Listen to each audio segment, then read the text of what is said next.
What's going on? This is Coach Marcus, Pro Fan Talk. I am fresh off the Seattle at Indiana game. That was a drubbing, 103-88. I guess Indiana tried to make it respectable towards the end, but it was bad for business. So I'm just going to go over my thoughts post-game and kind of go down the list. First of all, you guys have known my thoughts on Nalyssa Smith, and she showed and proved tonight. 8 for 14 from the floor, hit 1 3-pointer. She was 1 for 3 from deep, 6 out of 7 for the free throws, 10 rebounds, 2 assists, a steal, 2 blocks, 23 points. She is the most athletic big that they have on the team. I would argue her and Fact Bentley, even though Fact Bentley is hurt, she's going to be out for the next 2 to 3 weeks. Nalyssa Smith knows how to jump. She's got a good vertical. She knows how to pull down the rebound. And her athleticism lets her do some things that Aaliyah Boston can't do. Now, Aaliyah Boston had a double-double tonight as well. She played 29 minutes, 4 for 7 from the floor, hit 1 3-pointer. She only got to the free throw line twice. 12 rebounds, 5 assists, no steals, no blocks, and 11 points. Now, I've said this during my stream, and I mean it, and I'm not saying it trying to be disrespectful, but I'm just saying it as I see it. Aaliyah Boston has big girl's disease. She is used to being the biggest girl in the gym as she was growing up. Obviously, it wasn't like that when she was in college, but growing up, you build those habits. When you're always the biggest girl in school, your vertical is not very high. So as big as she is, she doesn't jump very high, and she struggles getting rebounds, and I see people out hustling her for a rebound. And when you get rebounds, when you get offensive rebounds, you get offensive putbacks, and you get more points in the paint. And it seems like she doesn't score enough points in the paint, and she gives up way too many opportunities in the paint in situations like that. And just quite honestly, I think she lets up too many rebounds. When she gets tired, she gets slow up and down the court, but that's a nitpick because you can say that about anybody. But my biggest gripe with Aaliyah Boston is the way she rebounds, and she does not do a very good job, in my opinion, of getting her positioning so she can get those rebounds. Something she got to get better at. Kelsey Mitchell, 36 minutes, 5 for 16 from the floor, 1 for 4 from deep, 3 out of 4 from the free throw line, 2 rebounds, 4 assists, 14 points.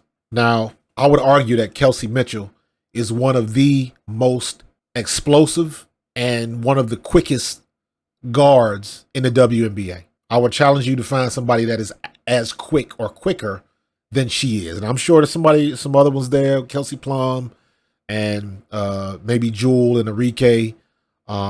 She's in the conversation as one of the quickest and one of the most explosive guards in the league. However, sometimes she's moving so fast, she gets herself out of control. Now, I saw the other night, she made some incredible moves, some really good shake and bakes, created some space, and drove to the lane. But she was moving so fast, she couldn't finish the layup. She missed the layup. The ball comes off the hand too hot and just bounce off the rim, and she doesn't get the roll. When you're moving that fast, you got to get yourself into control to get the ball in the bucket. There's not really many people that can check her. But when she gets that body control together and can put that ball in the bucket after blowing by somebody, that's exactly what they need. Now, with her and their only win this year, she was the catalyst for that win. She rattled off 10 points in the fourth quarter, and between her and Caitlin Clark, when them two get together and they on the same page and they vibing and they doing their thing, they can make some things happen. Wallace, 14 minutes, 1 for 4 from the floor, 0 for 1 deep. She only had 2 points. That's going to be off and on. Some days she'll be good, some days she'll be bad. But that's not somebody a defense has to think about. Caitlin Clark, obviously, now I got to give Caitlin Clark respect. Tonight, she played all 40 minutes. All 40 minutes. She did not come out of the game. 6 for 17 from the floor, 3 from 8 from deep. All 5 free throws hit. 9 assists, 3 rebounds, 1 block.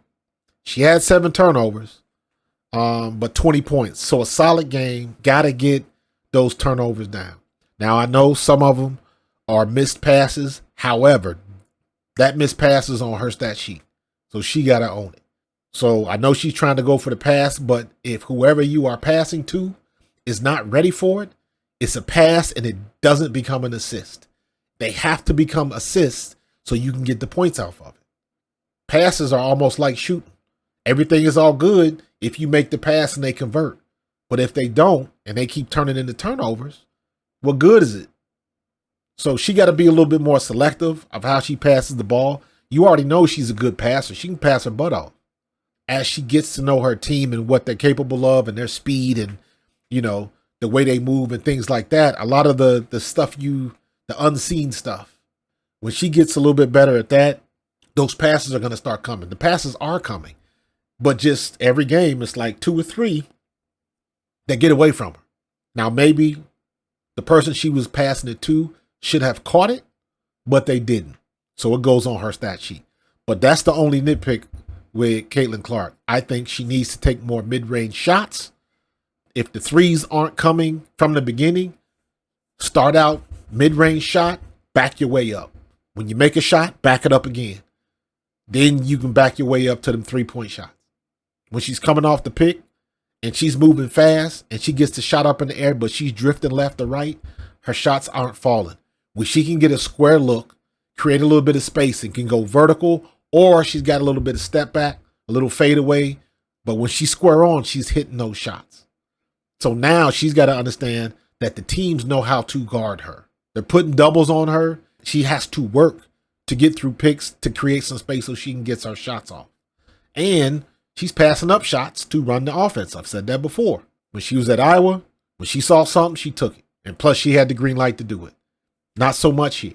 But some of those opportunities, you got to take them. Sometimes she dribbles down the key like she's going to go in for the layup, and she dribbles right back out. And I'm like, if you're going to do that, just stop and pop.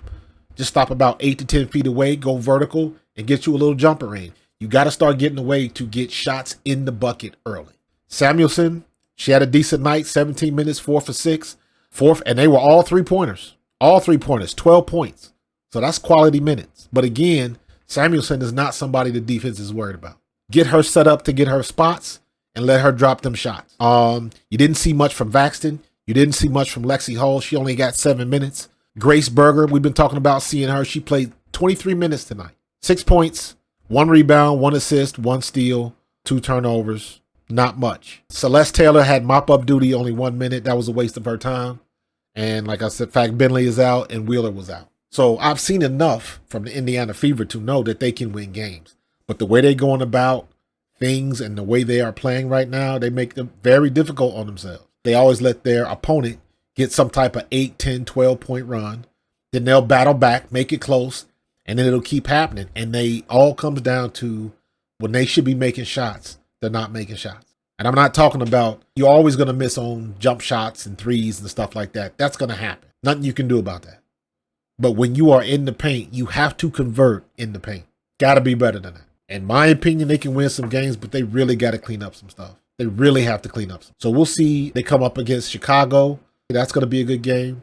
So let's see if they can get it together and scratch out another win.